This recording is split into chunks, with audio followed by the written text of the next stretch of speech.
Jadi di sini saya jelaskan dulu yang namanya hipotesis. Jadi hipotesis itu berasal dari kata hupo dan tesis.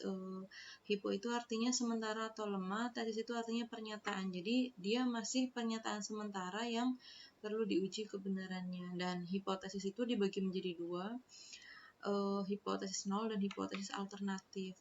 Nah, apa bedanya antara hipotesis nol dengan hipotesis alternatif?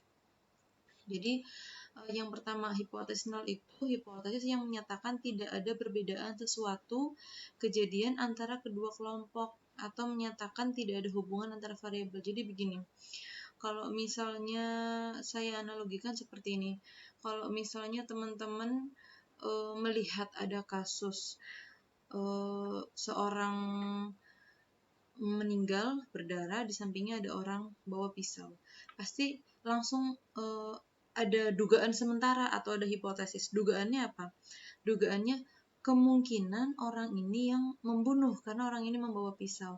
Nah, dalam proses peradilan itu harus ada azas praduga tak bersalah. Nah, kalau dalam penelitian namanya hipotesis nol. Jadi kita jangan sampai langsung memutuskan bahwa orang yang di dekat orang yang berdarah itu adalah pembunuhnya gitu. Jadi kita harus ada azas praduga tak bersalah. Di sini ada bayi-bayi yang kurus atau kecil, jangan-jangan karena ibunya merokok, itu adalah praduganya. Tapi hipotesis nolnya, hipotesis tidak menyatakan perbedaannya, itu bilangnya nggak ada perbedaan berat badan mau ibunya merokok atau tidak merokok gitu. Jadi hipotesis nol. Sedangkan kalau hipotesis alternatif itu menyatakan hipotesis adanya perbedaan atau ada hubungan. Jadi kalau di pengadilan seperti kepalanya jaksa penuntut. Jadi dia kepalanya tuh serba menyalahkan terus gitu. Oh, ini yang melakukan pembunuhan tuh orang ini ya, soalnya kan dia ada kaitan hutang, soalnya kan dia memegang pisau, soalnya dia orang yang terakhir ketemu dengan dia gitu. Jadi kecurigaannya ke dia. Nah, itu adalah hipotesis alternatif gitu. Jadi kalau kasus kenapa sih ini anak-anak pada lahirnya kecil? Oh, ternyata karena mamahnya ngerokok ya. Nah, itu jadi ada perbedaan berat badan bayi antara ibu yang ngerokok dengan ibu yang tidak merokok gitu. Nah, hipotesis alternatif dibagi menjadi dua, ada hipotesis one tail, ada two tail. Jadi kalau one tail, kalau kita bayangkan dari artinya, tail itu artinya ekor. Jadi satu ekor, two tail dua ekor. Jadi ada dua, kalau two tail itu ada dua arah, artinya seimbang. Kalau one tail itu ada satu ekor, artinya tidak seimbang. Jadi ada kata-kata lebih tinggi atau lebih rendah gitu. Misalnya gini, berat badan bayi dari ibu hamil yang ngerokok itu lebih kecil dibandingkan berat badan bayi dari ibu hamil yang tidak merokok. Atau misalnya gini, kalau misalkan kita minum produk sebuah susu, orang yang meminum susu ini akan mempunyai berat badan lebih gemuk dibandingkan orang yang tidak minum susu ini gitu. Jadi ada kecenderungan lebih ke kiri atau lebih ke kanan gitu. Itu namanya hipotesis alternatif yang one tail. Sedangkan kalau yang two tail itu karena dia ada di kanan dan kiri ekornya, jadi dia seimbang. Jadi cuman bilang ada beda atau nggak ada beda, tapi saya nggak tahu ada bedanya tuh ke kanan atau ke kiri, lebih apa sih gitu. Jadi kita hanya tahu ada perbedaan. Nah, kemudian ini contohnya. Pengujian hipotesis bahwa satu jenis obat baru lebih efektif untuk menurunkan berat badan. Maka hipotesisnya, berarti hipotesis nolnya itu tidak ada kecurigaan. Berarti tidak ada perbedaan efektivitas antara obat baru dengan obat lama. Kalau alternatifnya, kalau yang one tail, obat baru lebih efektif dari obat lama. Tapi kalau yang two tail yang bawah, kalau yang two tail ada perbedaan efektivitas antara obat lama dengan obat baru. Jadi kalau dalam uji hipotesis itu kata-kata yang digunakan bisa kata perbedaan, kata hubungan, kata pengaruh, tergantung variabel yang dipakai. Cocoknya kata-kata yang saya pakai itu kata-kata perbedaan, hubungan, atau pengaruh. Contohnya, apakah ada perbedaan efektivitas antara obat baru dengan obat lama?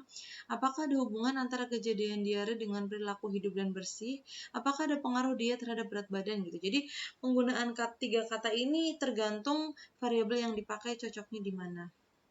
Nah, ini dalam melakukan uji hipotesis, itu yang pertama tetapkan hipotesisnya yang tadi ada H0, ada HA, kemudian menentukan uji statistik yang sesuai, waktu itu udah pelan-pelan saya ajarin ya, jadi kalau kategorik versus numerik, kategorik, numerik, kalau kategorik numerik, kategoriknya 2 bagaimana gitu. Nah, kita mau uji yang pertama, uji T dependent. Nah, kemudian menentukan batas atau tingkat kemaknaannya. Jadi, kalau level of significant atau confidence intervalnya 95%, artinya penelitian tersebut tingkat kepercayaannya 95%, maka alfanya atau kesalahannya 5%. Kalau tingkat kepercayaannya 99%, maka alfanya 1%. Jadi, kapan saya pakai 95%, kapan saya 99%? Biasanya kalau kita penelitiannya kedokteran, farmasi, bioteknologi, biasanya kita pakai yang CI-nya atau tingkat kepercayaannya sebesar-besarnya. Jadi supaya tingkat kesalahannya sekecil-kecilnya, karena kita uji cobanya, misalnya kita mau uji coba obat, jadi kesalahannya harus sekecil mungkin.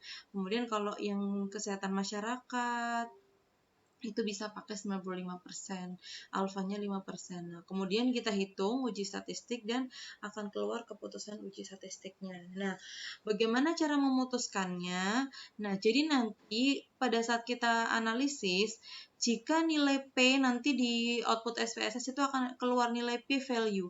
Kalau nilai P-nya kurang dari sama dengan alfa, kita putuskan, misalnya kita pakai alfa 5%. Nah, jika 5% itu 5/100 ya, 0,05. Jika nilai P yang ada dalam output kita kurang dari 5% atau 0,05, maka H0 ditolak. H0 ditolak artinya apa? H0 itu tidak ada beda. Nah, kata-kata tidak ada beda itu ditolak. Berarti artinya apa? Ada beda gitu ya. Nah, jadi bila nilai P lebih besar dari nilai alfa, maka H0 gagal ditolak. Gagal ditolak artinya apa? Diterima. Berarti H0-nya diterima. Berarti praduga tak bersalahnya diterima. Berarti nggak ada beda artinya gitu ya. Nah, ini statistik inferensial dibagi menjadi dua, ada parametrik dan non parametrik. Nah, yang parametrik itu ada kategorik versus numerik dan numerik versus numerik. Nah, sekarang posisi uji T dependent itu ada di mana? Jadi di kategorik versus numerik yang kategoriknya 2. Nah, masalahnya ada 2 uji, ada T dependent, ada T independent. Apa yang membedakan? Nah, sedangkan Wilcoxon di mana? Kenapa saya jelaskan berbarengan? Karena sama, dia kategorik versus numerik, sampelnya dependent atau sama, kategoriknya hanya 2. Itu namanya uji Wilcoxon di statistik non parametrik, di statistik parametrik namanya uji T dependent.